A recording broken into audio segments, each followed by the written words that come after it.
Rio TV Debate. Então são hospitais que, apesar de serem especializados em tuberculose, você ter técnicos que lidam com amor com a tuberculose, tem muito conhecimento sobre tuberculose. Todos os 3 hospitais são hospitais com graves deficiências do ponto de vista da modernidade. Um exemplo simples: nenhum dos 3 hospitais tem uma unidade de terapia intensiva. Como se o doente de TB não tivesse o direito, ou de TB com HIV, que parte dos leitos também são ocupados pela co-infecção, como se eles não tivessem direito a um atendimento de primeira linha. Porque uma das coisas que acontece quando você tem uma unidade de terapia intensiva numa instituição é que todos os técnicos são bem adestrados em terapia intensiva. Várias drogas. Os nossos hospitais especializados não estão preparados para, em termos de biossegurança, eles não têm leitos adequados, o profissional de saúde é exposto a situações indesejáveis, porque você não tem um serviço que tenha uma enfermaria, uma antessala. São enfermarias ainda do tempo de 1950. O Hospital de Curicica é de 1952. O Hospital Santa Maria é da década de 40 ainda. O Ari Parreira na mesma época. São hospitais cinquentenários, sexagenários, a bem dizer, com a mesma estrutura. Ou seja, a população está um pouco desassistida, é isso? A população e nós, profissionais também, que trabalhamos nessas unidades. Ok. Vamos conversar agora com a Rita para dar um depoimento que a gente estava começando no bloco anterior, né? O depoimento de como é que foi o tratamento e como é que foi o diagnóstico. Que unidade você procurou? Como é que foi até você diagnosticar que realmente estava com tuberculose e como é que foi esse tratamento? A unidade não foi unidade, né? Foi emergência. Porque não só eu, quanto 70% da população procura emergência. Já estava num estado crítico? Não, é porque a emergência está com a porta aberta 24 horas para a gente ser atendido. Entendi. E é uma das grandes brigas quando o grupo de paciente, a gente questiona o governo. Saúde para todos, se o posto só abre de 8 às 5, e se eu, como trabalhadora, trabalho de 8 às 5. E aí, eu tenho que sair 1 hora antes e só chego 1 hora depois. Eu não tenho quem me acolher. E eu vou para a emergência. Vou para a emergência porque eu não posso perder tempo, porque ela me oferece todos os exames. E se eu perder um dia de trabalho numa emergência, eu vou fazer todos os exames. E na emergência, qual foi a emergência que você procurou? No Hospital Miguel Couto. E como é que foi o atendimento? Diagnosticaram na hora que era tuberculose? Não. A primeira vez foi raio-x, eu estava escarrando sangue. Chegou onde que eu não podia mais negar que fosse tuberculose. Que já era característico, claro. Que era característico. Então, era...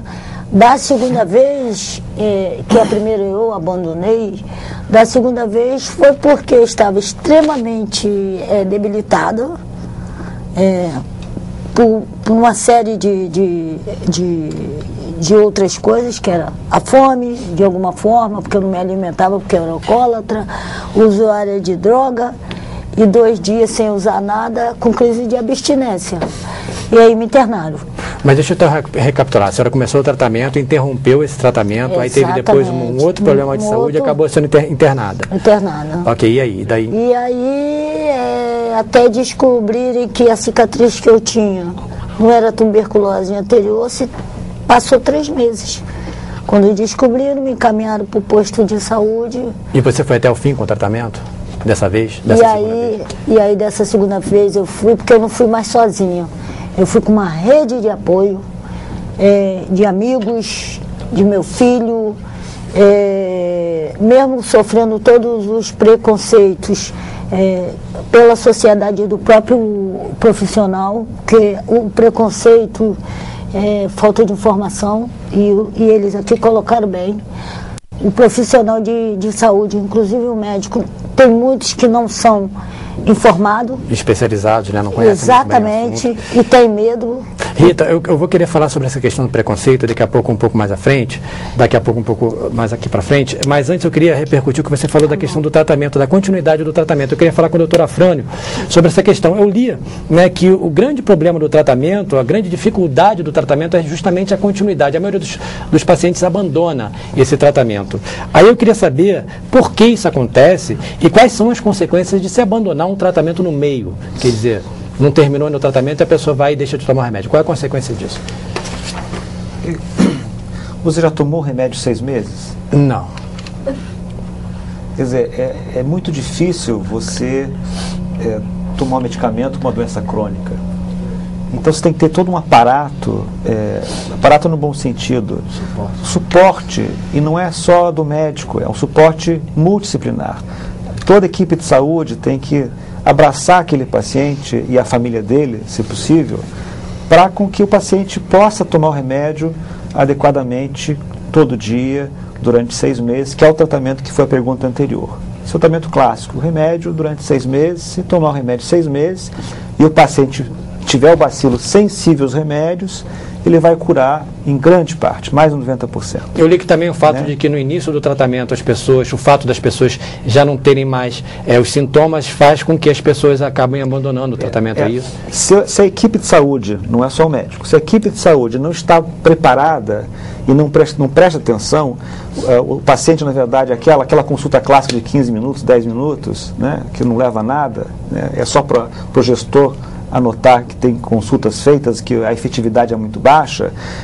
O paciente que não é orientado, a família não está orientada, ele tem uma tendência, à medida que melhoram os sintomas, no primeiro mês para o segundo, ele abandona. Ele não tem culpa, ele não foi orientado adequadamente. Né? Quer dizer, então, e qualquer doença crônica é assim.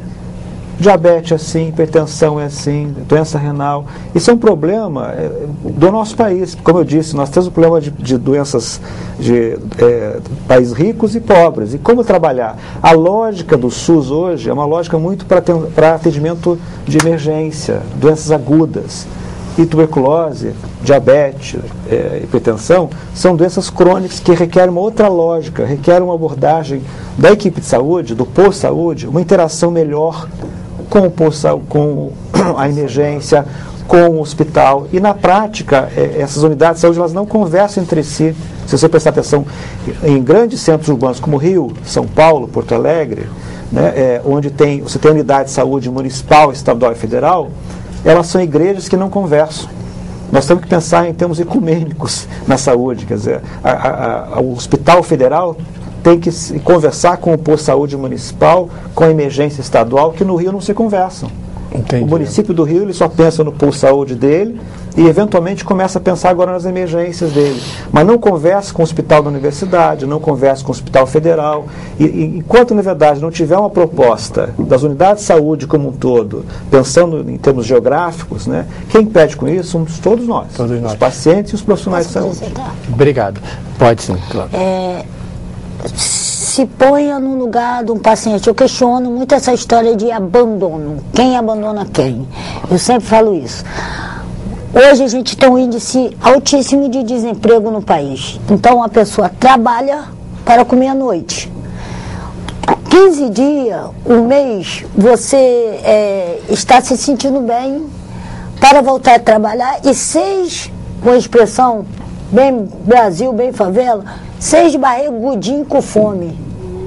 Será que vocês teriam coragem de ver seus filhos passarem fome e ficar dentro de casa engolindo remédio? E esse remédio tem que pagar por ele? Não tem que pagar. O sistema de saúde dá de graça? O sistema de saúde dá de graça. Porém, o paciente tem que ir no começo do tratamento umas 5 vezes ao posto de saúde. Precisa de passagem.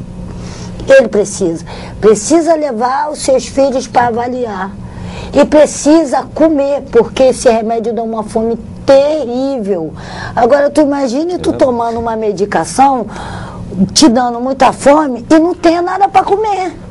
Complicado. Então tem muitas vezes que eu não sei quem abandona quem. Será que hoje, até aproveitando a oportunidade da gente estar aqui, não é um momento da gente estar discutindo, porque tem paciente e paciente. Tem paciente que pode estar em casa, está se tratando, toda a família ser avaliada. Tem outros pacientes que, para ele se tratar em um bem comum da sociedade, a gente oferecer saúde, ele tem que não ser só abraçado pela rede de amigos, as pessoas solidárias, mas também ser abraçado pelo poder público. É um dever. Eu acho que quem poderia falar até bem sobre isso, depois a gente dá a palavra para você, doutor Alexandre, mas é o Carlos Basília. Carlos, como é que se pode dar mais amparo a essas pessoas que estão querendo ingressar num tratamento? Como é que as ONGs podem ajudar, podem entrar nessa lacuna que ficou aí no tratamento?